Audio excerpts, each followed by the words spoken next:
There is a space where you are all you need, where you are all you want. All there is here. Welcome to the Source Connection, conversations about who we truly are, the possibilities of creation, and the new earth we are birthing. With your hosts, Tarah Long and Liz B.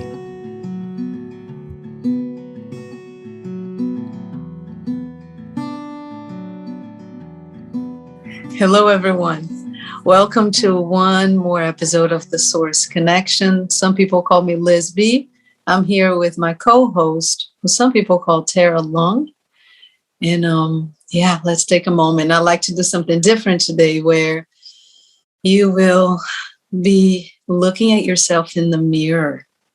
So if you're in your car and you can, if you're just hanging out in your car listening, or if you're at home, go find a mirror. And we're just going to do some eye gazing into our own eyes in silence, breathing long and deep.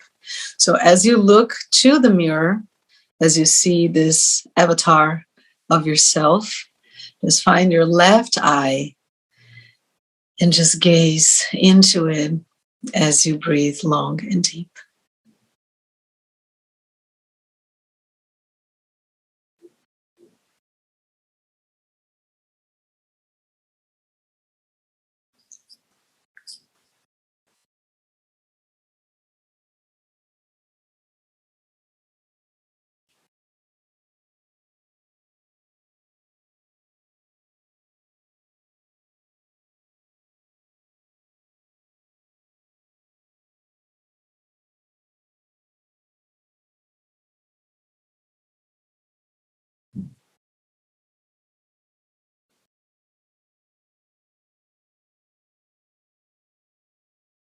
Just noticing what comes up.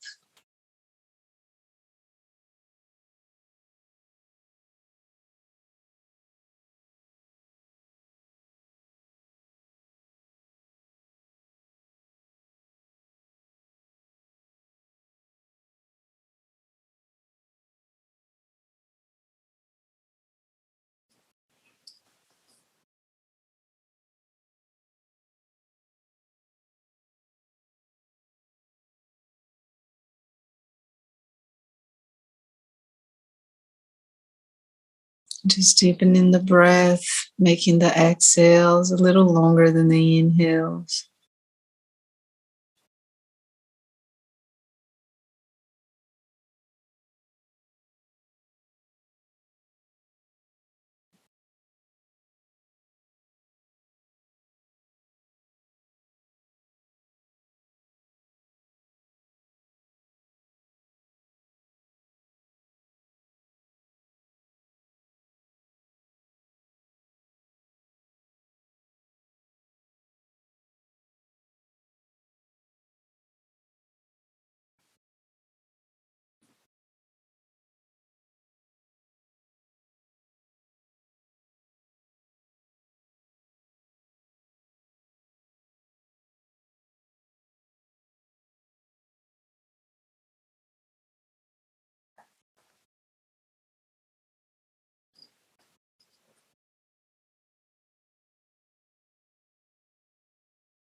Noticing how easy or how hard it could be to maintain this gaze.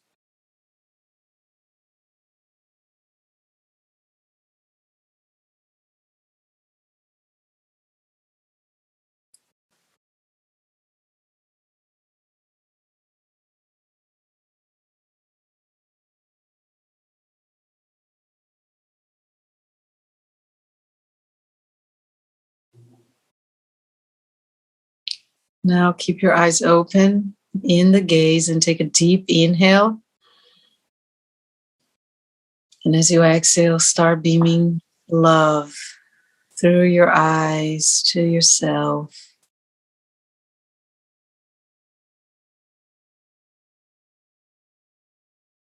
And just continue this pulsating waves of love and acceptance.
Let's take one inhale together and close our eyes. Just pause that breath and just shake your arms. Bring them up overhead and just shake, shake, shake, shake, shake as you hold the breath.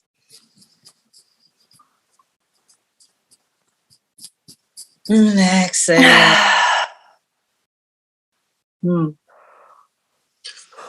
With shape shift.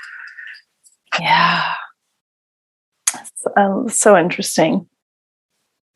Looking at your face, like, oh, is that my face? It's my face, huh?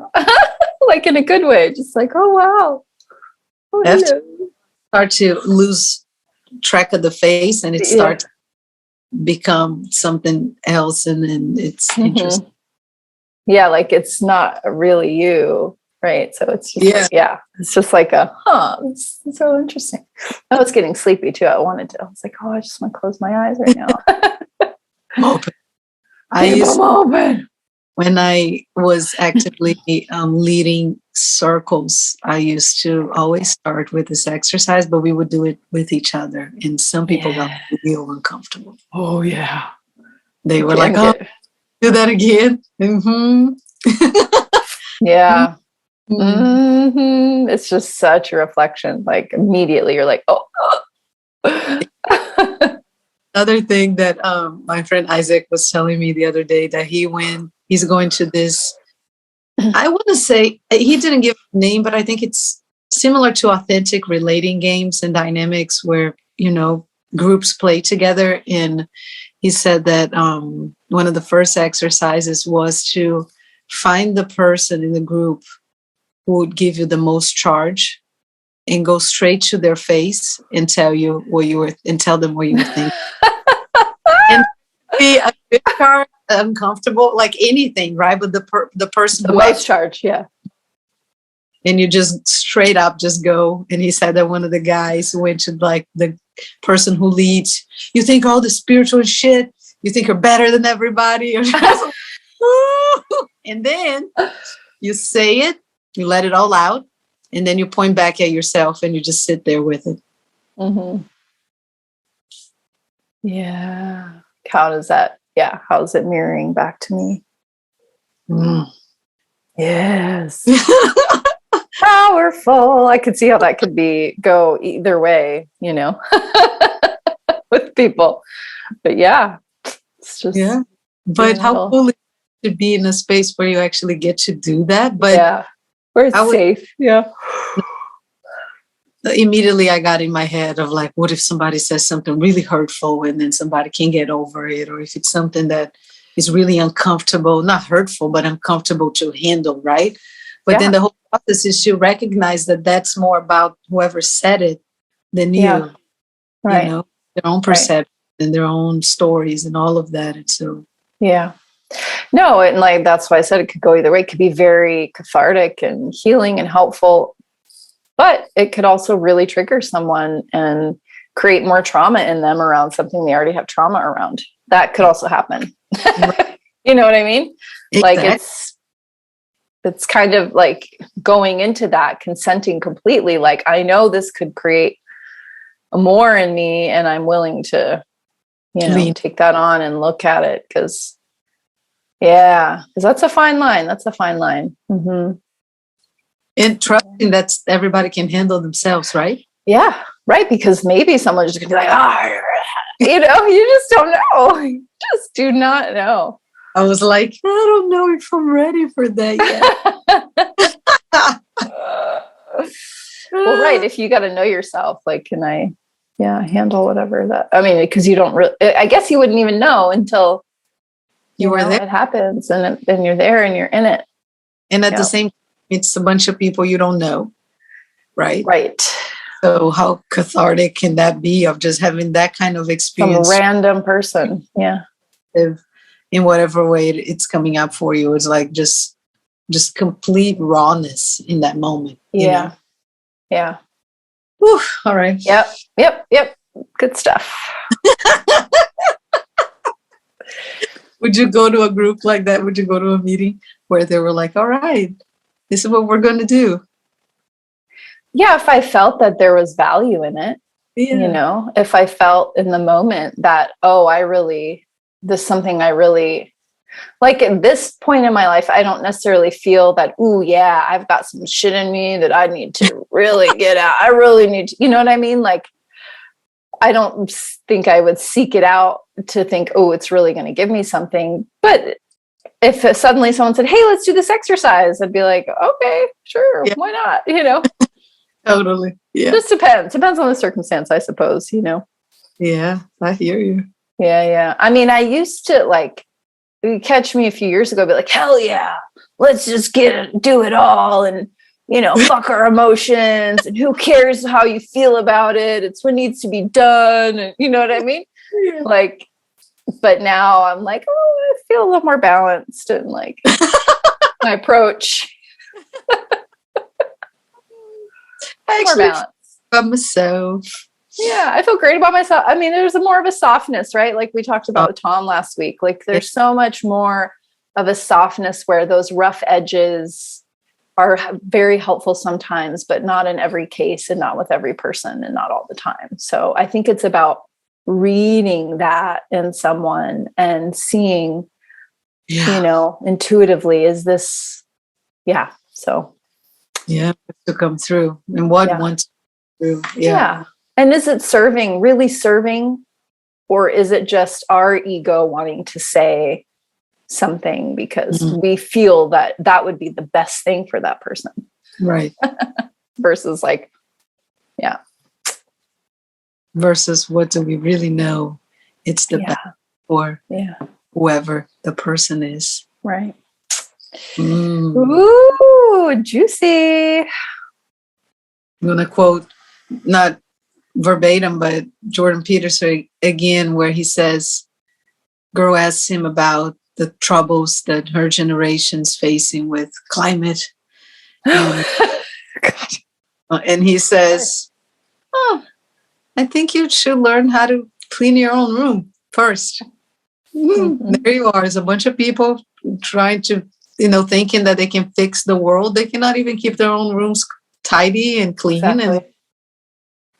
And to me, such a metaphor, for the internal work of really knowing yourself and knowing your spaces and then moving from that space into how can I share the gift of me with the world, right? How can I make art with life and all of that? And so it's just such a different approach.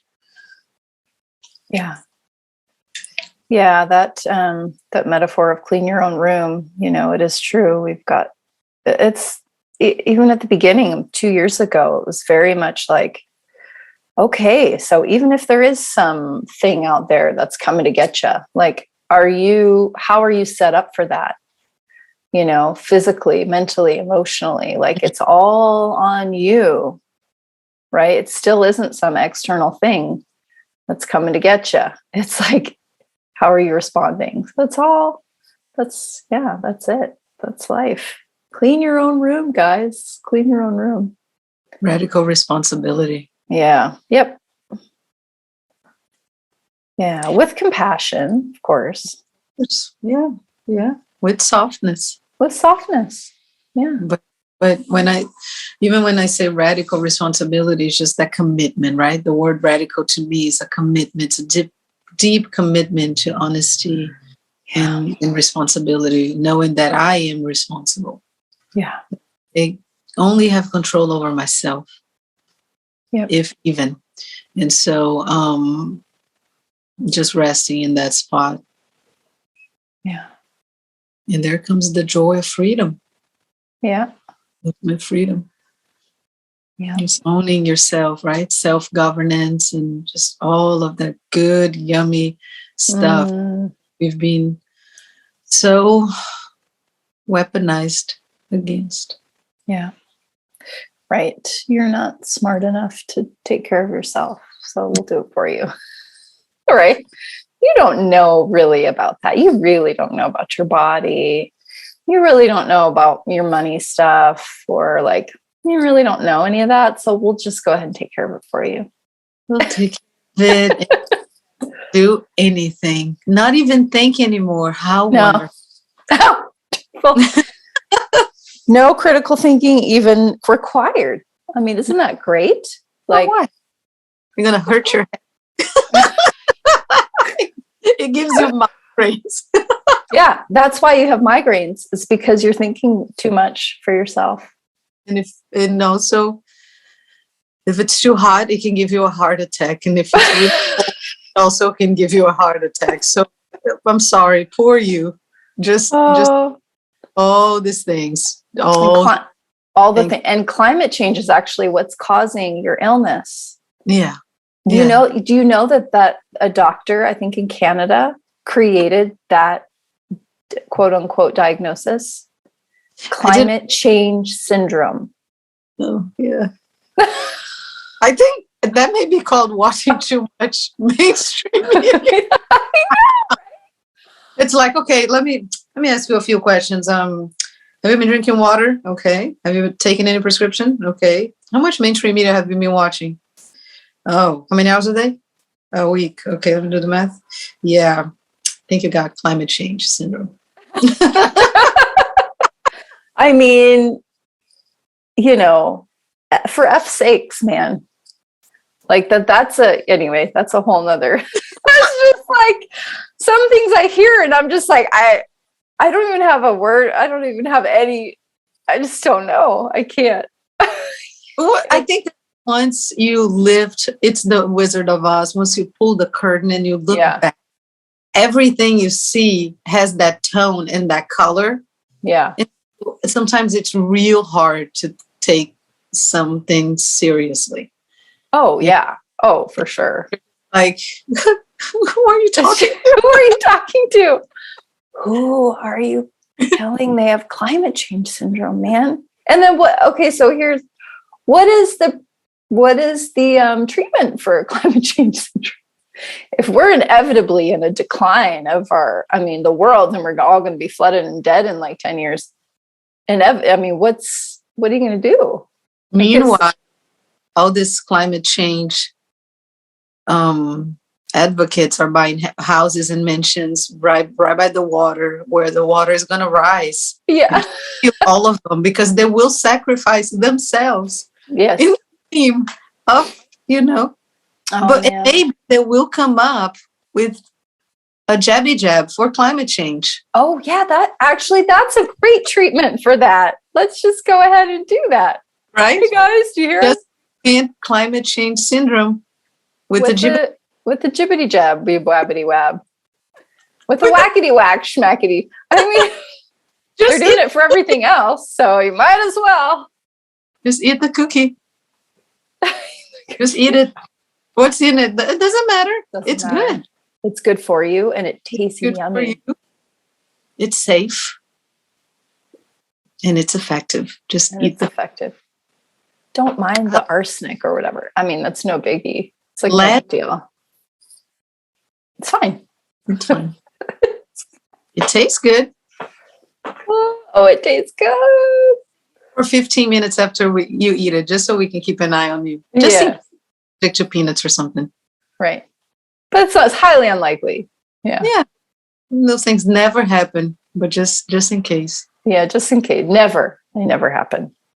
Never happen. Yeah. And if they do, it's climate change.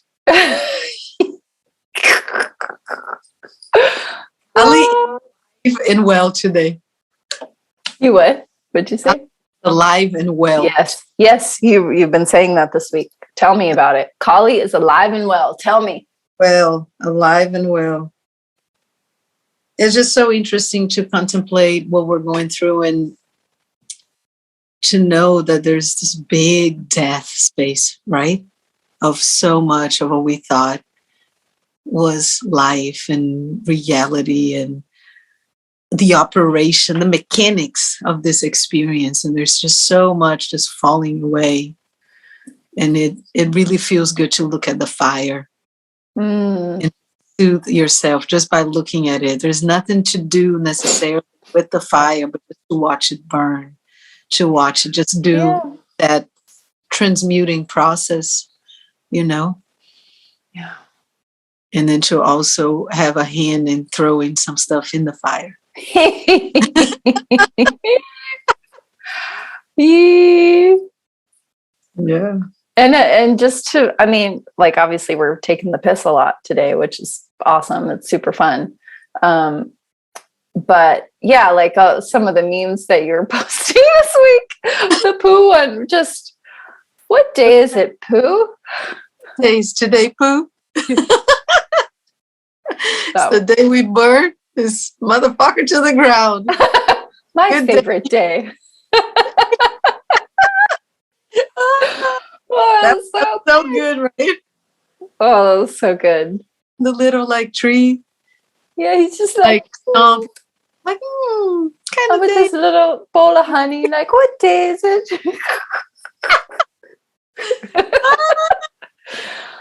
Oh my God! Thank goodness for memes. Thank God for memes these times. Like, if there's nothing else happening, at least we have the memes. I have a few memes channel that I follow just for that comic relief and just think that, and we touched upon that with Tom last week, like the sarcasm, right? And there's a place for that kind of stuff. And to me, it's generally my own pressure relief. I can just open the valve a little bit and just, you know, because when we're really paying attention, there is a depth in the level of just human suffering that's unavoidable. Yep. Yeah, it is. And that, I mean, laughing about things, even though they're things that do cause extreme amount of heartache. Yeah.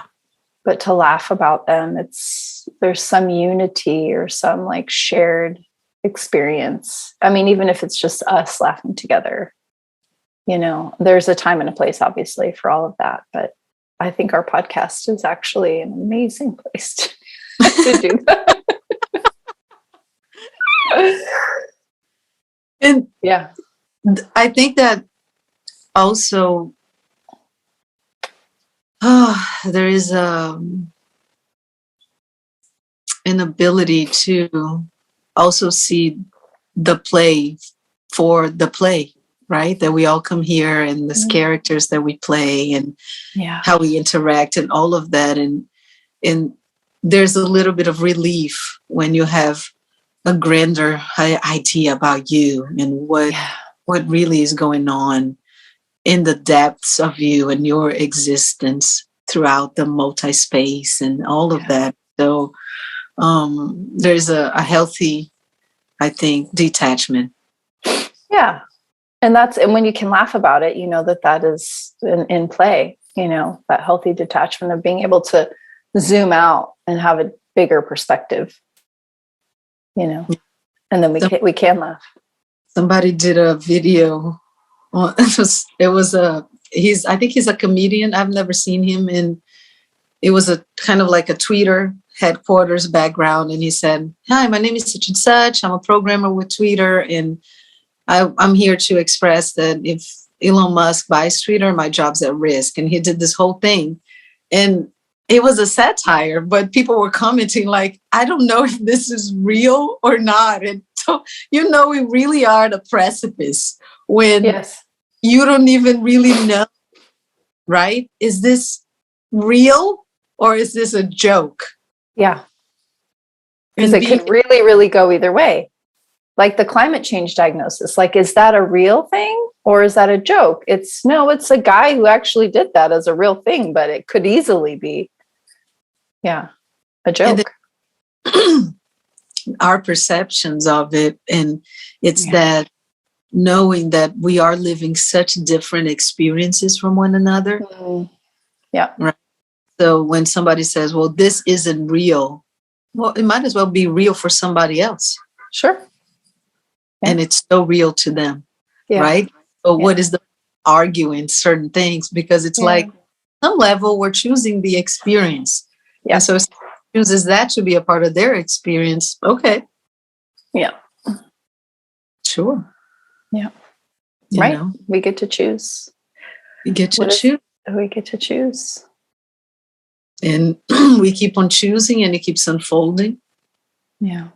And we keep seeing, the different choices and the results of the different choices, just the natural progression of different choosing. Yes. I just have to say, I'm looking out, my sort of office here. I'm looking out. And just in the last few days, it's spring, right? Spring is springing here. And the trees just suddenly, now they all have leaves on them. And it's so bright and vibrant. And the green is almost like a neon green. Yeah, it's like that first sprouting that's so bright. Oh, it's so bright. I'm looking out like, is this real? It is. It's so beautiful. Anyway, I just have to share that with everyone, because if you don't have the green where you are, or spring or rain or whatever, I'm sending you some Tennessee lushness. That's what my friend here was saying. She's like, oh, just wait till like June. It's like the Shire, on Lord of the Rings. Oh, it's like that lush, Oh. It's moist and it's different. There's oh my God, I'm trying to find the word to explain it. What keeps coming is jungle, but it's not the word I'm looking for. But it's this very alive forest that has moist when you touch it. It has fungi. It's just pulsating. It pulses. Yes, just vibrating. Live, Yes. Yeah, that's what it feels like here now. It's just so alive. Just love that about experiencing the seasons again, which I didn't for like 13 years. No seasons. Hawaii, California. And now it's like, oh, it's worth the wait. It's like, it's worth the wait to experience this. I think it also puts us in touch with the seasons of ourselves, right? And places like here where it's Groundhog Day and it's kind of wake up. Yeah. Oh, it's the sun. It's the same thing. Like, I feel like it's a different space. How do you cultivate? How do you prepare? Because when you're in touch with those seasons, if you're going to plant something, it's a certain time. You have to let it grow. Then you see it sprouting. And it's the same with life, projects and ideas and relationships and just everything. And I think that when you don't have that so vividly, it's easy to kind of lose touch and just on the same pace. Yep. Oh yeah. Experienced that for many years. And now like the winter here was very quiet. There wasn't a lot of going on, a lot of activity like with me or anything. It was just like quiet and hibernating. And now, oh my gosh, this past month, I've had like 2 visitors and, in my home and just all these events going on and, oh, we're going here. Oh, let's do that. And, to the point where yesterday I'm like, oh, I think I need just a little break. My nervous system's like, wah, which is great. But then it's like that balance, right? So. Because you have climate change, especially when you're experiencing the seasons like that. You never know when something pop up and throw. It's just going to hit me and be like, oh, I got climate change syndrome, you guys. And for the curious minds out there, if you want a good investigative journalistic report on the origins of climate change, find James Corbett, the Corbett Report, and he has a he has I want to say it's not a series, it's a thing. It's called When Big Oil Conquered the World. And that will, Okay, I'm going to write that down. Oh, yeah, if you write it down, I'll find the right name, but we'll link it up. Yeah. It's Big Oil Conquered the World or something along the lines. And that may teach you a thing or two. Yeah. It's so interesting too, like how the name changes with like the times. It used to be global warming, right? And now may have been a few other things, but now we're stuck with climate change. But yeah, it's just super interesting. Maybe nothing is as he thought. Maybe. Yeah. And again, we're talking about the rhythms of nature, right? What if nature also in the large picture, our planet as its own nature, as its own being, had cycles and different things that it went through, right? Where it got warm for periods of time, or it got colder for other periods of time, or it felt more contracted or more expensive, and all of that. Not to say that we shouldn't be aware and attentive to how we're using our resources. Of course, we should absolutely. Yes. And with that responsibility comes, right action and all of that. Yeah. It's just peeking behind the curtains and just seeing what else is in here. Yeah. What else? Yeah. I think it was Tom Barnett. When we say Tom, that's who we mean. We just interviewed him last week, which you guys have probably already seen by now. But the difference between nature and environment when we use those words. So environment is very much like there's a separation, and we're talking about the environment, what we need to do for it and how to save it. And, it's that climate change sort of agenda, if you will, versus nature is us, right? So there's no separation there. So then we can fully embody and feel like when we feel that, there's no impetus naturally to want to harm what we are, to want to harm Mother Earth and nature. We're not going to throw trash out. We're not going to, go and just like bulldoze a bunch of trees and so we can put our house up. We're going to go, oh, our house can go here, in amidst the tree or whatever. We're not just gonna, so it's very different. So maybe that's a, curiosity too, to explore, is that difference in you, and is that a felt thing for you? Yeah. I love that. Yeah. As we come back to our own and true nature, it's inevitable to feel that connection and the interwoven of the fabric of life in everything. And we've talked about it here many times, of when you really find yourself in that knowingness of that, there is no need or desire to harm another for the sake of harming or creating trauma or oppression or any of that. And so I remember jokingly saying in 2020, when we had the riots and the BLM and just the whole engineering period where it was just really intense. What if everyone, instead of going out, everyone sat and meditated? Everyone stayed in their homes and meditated. I always had this idea of like, what would that be like? Yeah. How much could we change if everyone all of a sudden saw something outwardly and they said, let me go inside and tap into what's this asking of me right now? What is the world needing right now? Like, how much different would things be? Yeah. Yeah. And asking the question, what's really going on here? What, like when we're quiet and we're silent, we can tune into our own, because all the answers are there.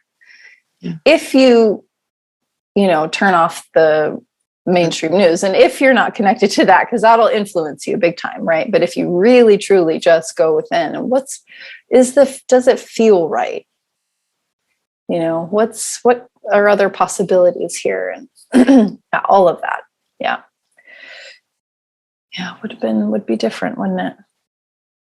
Yeah, it's almost like we don't even have spaces we're talking about Kali being alive and well, how many spaces do we have to really let it burn and to actively participate in that burning of our own energies and our own grievances and our own stuff, and how much of that is suppressed, and then anything that presents itself as an opportunity then turns into being the excuse for all of this destruction, all of whatever it is that really get integrated in our own bodies.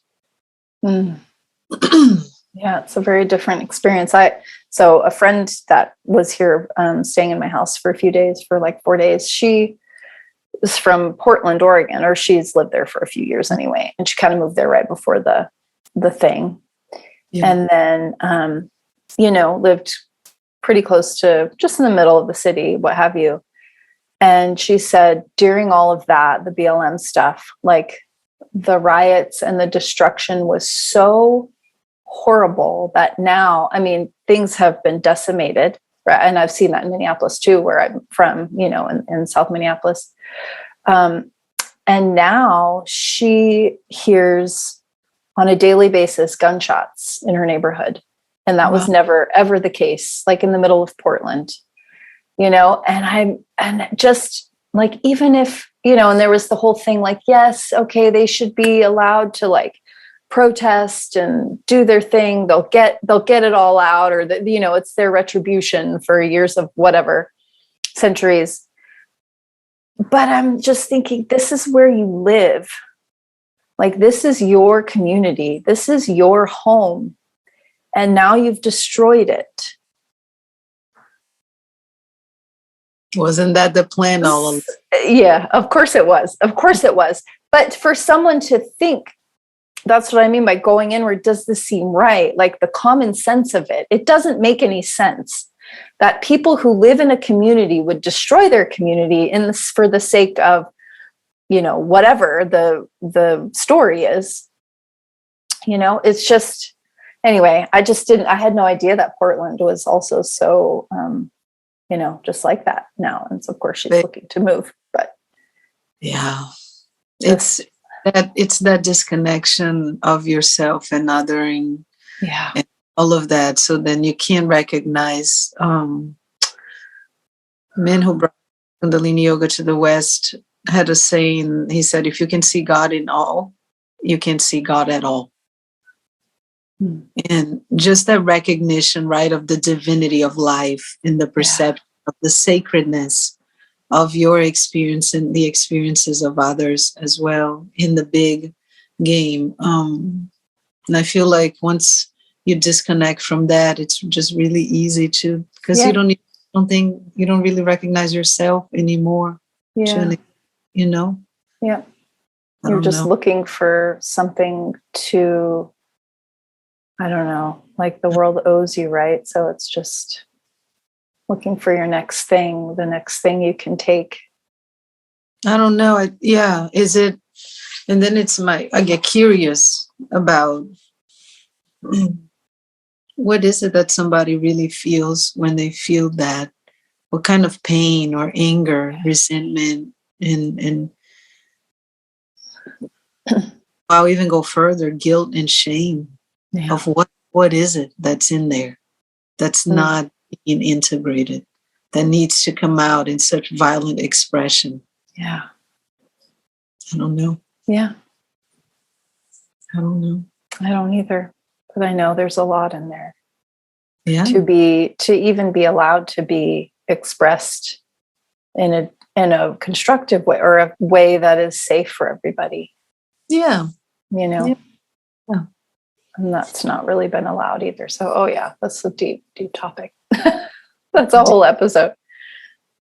And that's why, kids, we have to do the inner work, because again, we only have control over ourselves in that way. And so it's really going within and asking oneself, how can I be the artist of my own life? What gifts that I can share, and finding, I don't know, can I call it deep reverence for life, for oneself, others, and just all of the yumminess that just can't help but yield just goodness, and I say goodness in the most innocent sense of the world, not that duality, but just that the rich, I don't know. Yeah.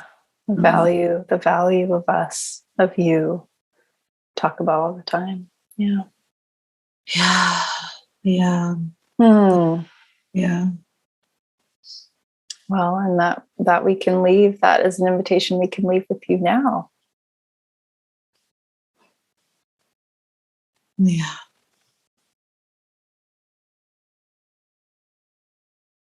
This episode was fiery. Let's take a deep inhale. Yeah. Together. In through the nose. And let's sigh it out.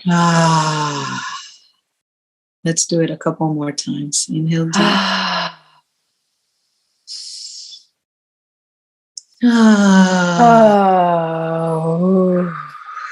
And one last time. And before we exhale, let's just suspend the breath a moment and just feel the pulsating of that prana throughout your whole being.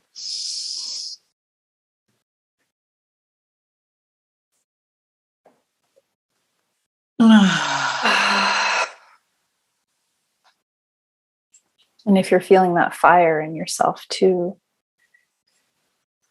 what is it serving? How is it serving? And if you have any means, please send them on. Send them to us. We love them. Stay warm out there, kids. Yes. Bye. Thank you.